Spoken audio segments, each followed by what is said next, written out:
RB ayurvedic medical college मुंडी आगरा में महिला दिवस के अवसर पर दहेज प्रथा और लड़का लड़की की समानता पर विशेष कार्यक्रम आयोजित किया गया। इस दौरान वक्ताओं ने समाज में व्याप्त दहेज प्रथा को समाप्त करने और लैंगिक समानता को बढ़ावा देने पर अपने विचार व्यक्त किए। कॉलेज के प्राचार्य डॉक्टर ईश्वर चंद्र रॉय ने दहेज प्रथा को समाज की सबसे बड़ी कुप्रथाओं में से एक बताते हुए इसके विरोध में अपील की। कार्यक्रम में मुख्य अतिथि सेम बानो ने कहा कि माता पिता को बचपन से ही लड़का लड़की में भेदभाव खत्म करना चाहिए ताकि ये सोच आगे ना बढ़े।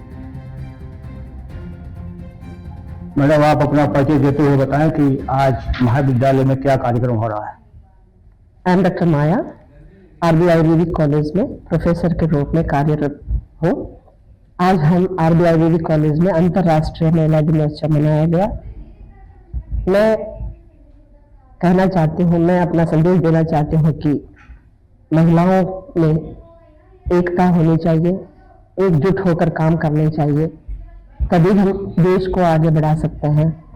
अपनी आज समाज में एक बात देखने को मिल रही है कि लोग लड़का और लड़की में अंतर कर रहे हैं। बहुत कम लोग चाहते हैं कि हमारे बेटी उत्पन्न हो, नहीं तो अधिकतर लोग चाहते हैं कि लड़का ही हो। तो हम उनकी धारणा को कैसे बदलें, इस संबंध में आप क्या कहना चाहते हैं? उनकी धाराओं को बदलना चाहिए। लड़का लड़की में भेदभाव नहीं होना चाहिए, क्योंकि लड़कियां आज अंतरिक्ष तक पहुंच गई हैं। तो माँ बाप को ये ध्यान देना चाहिए कि लड़का लड़की में कोई अंतर ना रखे, कोई भेदभाव नहीं रखे, उनको समानता दे, उनको भी शिक्षा में हर विषय में।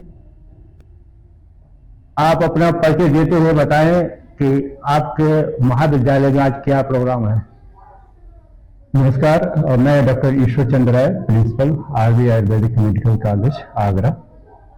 आज मेरे महाविद्यालय में अंतर्राष्ट्रीय महिला दिवस का आयोजन किया गया, जो कि महायोगी गुरु गोरखनाथ आयुष यूनिवर्सिटी के निर्देशानुसार हुआ है, जिसमें बच्चों के द्वारा विभिन्न कार्यक्रमों का आयोजन किया गया। महिला दिवस के अवसर पर आप महिलाओं को क्या संदेश देना चाहते हैं? सबसे पहले तो मैं देश की समस्त महिलाओं को अंतर्राष्ट्रीय महिला दिवस की हार्दिक शुभकामनाएं देना चाहता हूं। और महिलाओं के अलग अलग रूप हैं, कहीं माँ के रूप में, कहीं बेटी के रूप में, कहीं बहू के रूप में उन्होंने अपना प्रदर्शन किया है। और इतिहास महिलाओं के वीरता से, विद्वता से भरा पड़ा हुआ है। तो बिना महिला के समाज का कोई अस्तित्व नहीं है। इसलिए महिलाओं के सम्मान हमें करना चाहिए, और समाज को भी मैं ये संदेश देना चाहूँगा कि उनके सम्मान की रक्षा करें, उनका अपमान ना करें। समाज में आजकल बहुत बड़ी समस्या चल रही है दहेज प्रथा की, जिसकी वजह से गार्जियन के आगे बहुत सारी समस्याएं खड़ी होती हैं। जी। उन्होंने अपनी बेटी को पढ़ाने में बहुत सारा पैसा खर्च कर दिया है।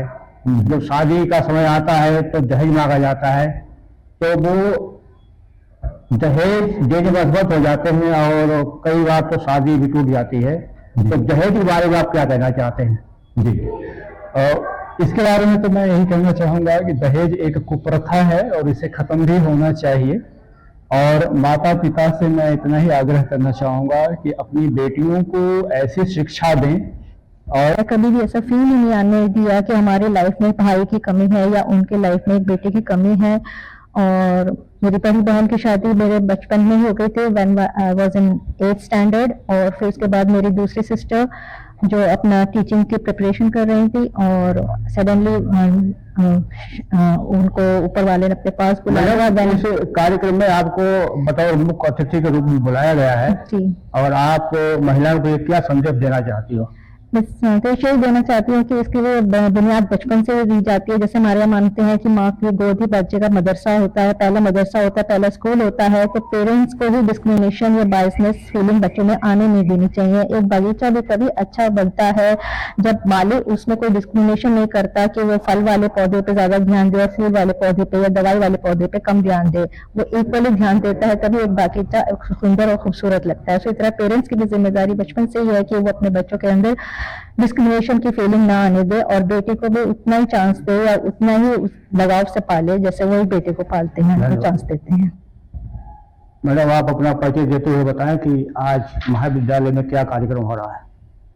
I am doctor Maya, RB Ayurvedic college में प्रोफेसर के रूप में कार्यरत हूँ। आज हम आरबी आयुर्वेदिक कॉलेज में अंतर्राष्ट्रीय महिला दिनोत्सव मनाया गया। मैं कहना चाहती हूँ, मैं अपना संदेश देना चाहती हूँ कि महिला